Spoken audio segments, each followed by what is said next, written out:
Hey guys, welcome back to a new video. Today I'll be showing you how to use PCG with landscape materials, as you can see. So we'll be seeing how you can create paths, maybe some rocky surfaces, and this like a beautiful forest using PCG and a simple material for landscape. So I'll be showing you some really easy techniques. You can use this to modify and create some beautiful environments of your own. So let's begin. So I will start by creating a new level. So file, new level. Let's create a new open world level. So we have a new level here. We'll work our PCG magic here. So before beginning, I'll just create a basic landscape material in my project. So if you already have a landscape material, you can just skip ahead. But so it is quite important, you need a proper landscape material in order for this to work. So I'll name it m_pcg landscape. So I will be using some Megascan assets. I'll show you. For this tutorial, I'll be using these three assets. So you can use any Megascan assets you want, but I think for this tutorial, these three will be enough for me. So I'll open up my material. So first thing I'll do is click on the main material and enable use material attributes. So this will then turn into a singular node. And next thing I want is a landscape layer blend, this thing. So we'll determine the name of our layers from here. So I'll add 3 layers. So first will be, let's say, forest. Second will be path. And the last one, I'll just name it, let's say, ground. I can't think of anything, but yeah. So whenever you download something from, let's say, Megascans, it will always give you these 3 texture files. So first one is the base color, which is quite simple. Second is a normal. So third one is an ORDP. So this is what you call a packed texture. Even Substance Painter and other stuff usually give this. So to figure out what this is, you can easily check out the name. So O stands for occlusion, roughness, and displacement. Okay, so let's create. I'll open up my material. Yeah. So now we will need a make material attributes node and drag all your 3 textures inside. So same thing. We'll connect the diffuse to the base color, normal to normal, and for this connect the red channel to occlusion, as the green to roughness, and blue to displacement if you are using it, and connect this to the forest flow. So I'll duplicate this and connect it to the path and just replace the materials. So come back your forest path. So this will be this one, and still this is faster. So to normal and occlusion, roughness, and displacement. So and do the last for your third layer again. Just delete this. And which one was it? I think it was, let's take dry sand, probably this. It's okay, it doesn't matter. You can create any number of materials you want, any number of layers you want, so this will work as per it. and the last one, ambient occlusion, roughness, and displacement. So once you have that, you can connect this to the material attributes node and apply. Just create an instance of it, and I'll create a material instance and select your landscape from your outliner and assign the material to it. I have to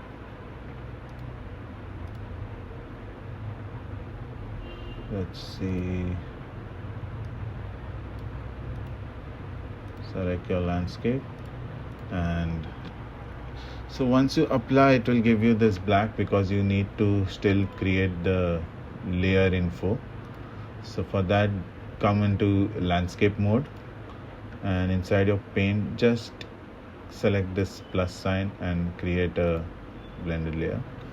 Just paste it in the folder. So as soon as you paste it will compile and it has created the forest ground. Do the same for path and just paste it inside the layer, same layer. So you have your path as well. As you can see, it will compile. I think I have some displacement on, but yeah. And the last one, do the same for your ground in your landscape. Just create that. So you have, that's a simple, let's say a very basic landscape material. So you can do many more in the materials using math, but for now I think this should work. This forest path looks really weird, but it's fine, we can just work with this for now. So let's continue. The next thing we want is our PCG volume. So I will create a new PCG volume, place it in the level. I'll just scale it up a bit so that we have something to see. And I think this should be fine for now. So inside there, select the PCG component, and over here you will find input type. So we will change this from actor to landscape, and next thing we will do is create a new PCG graph. So I'll name this PCG escape landscape. Yeah. So once that is done, open it up. So here you have your PCG graph. So first thing you need to do is get landscape data. So you will need this to get your landscape data.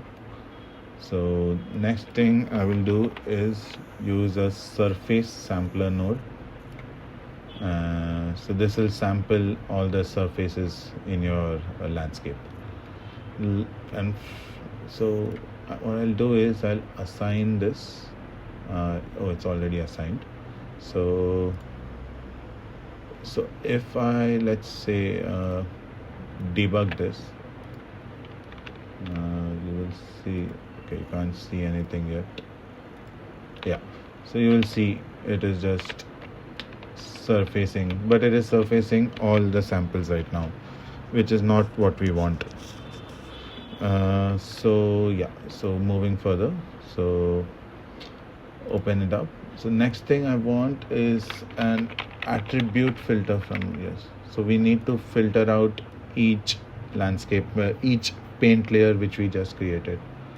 So here the target attribute will be one we created. So first is forest, and this will be, and I will use constant threshold. So and type will be of float, So if the float value is greater than, let's say, 0.6, so let's do attribute filter now. If it's not doing this, just click on generate, force generate again, or you can just clean up and generate. Yeah.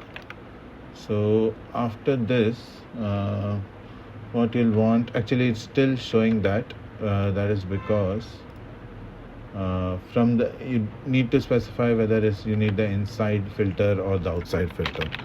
So if I add a transform points node here and now debug it, it should only, see, it's not taking these layers. Okay, let's continue. So now we have this. So now let's add our grass to it first.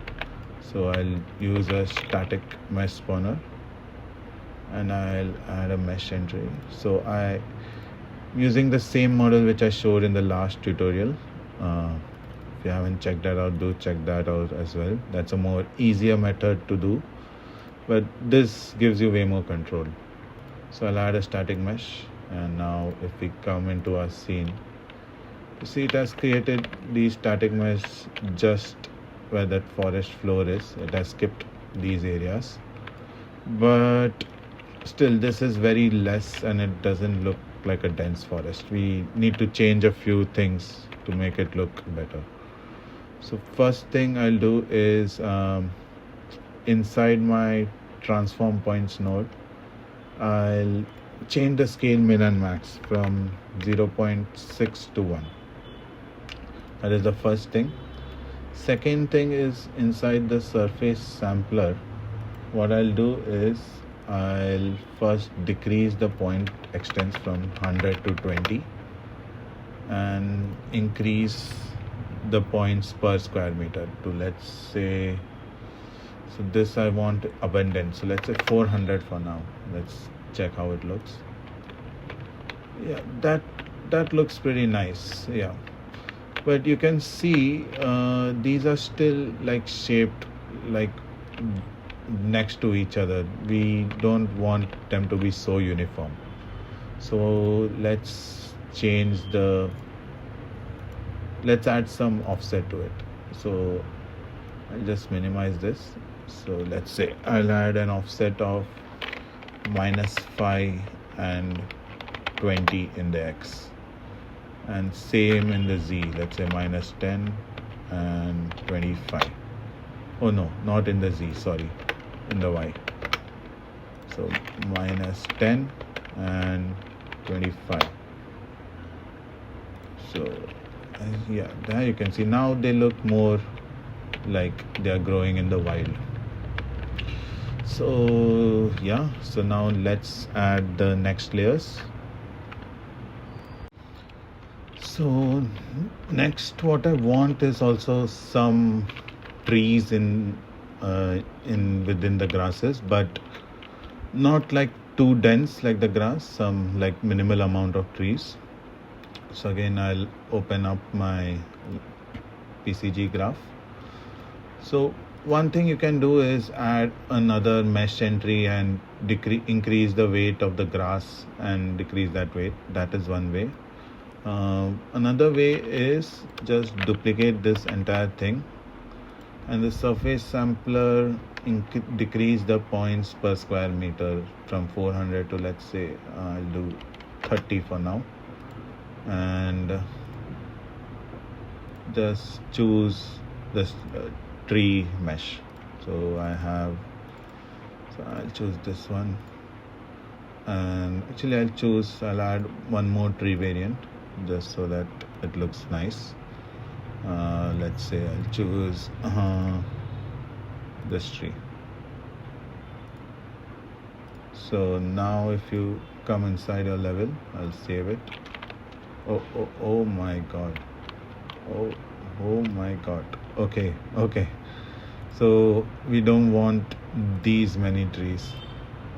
So points per square meter will be even less. I'll say 0.3. So do a force region, save. Okay, it is still way too much. I'll increase the points extent from 20 to 50. Well, does that make a difference? No. 0.01. Okay, that is nice. Like something which I want, probably 0.04. Yeah, this looks nice. I like these. I like the feel of this. Okay, so now you can see you have your trees and your grass. So they are only on the forest layer which you created. If you go to your landscape and let's say I paint the ground over here, so yeah, you can see. So next thing what I want is, in this path layer which I created, what we can do is we can add some stones or rocks near the surface, something like that. So let's see, open up your graph again. So I'll actually, let's say I'll duplicate this again. So just comment this. I'll say this is the forest layer.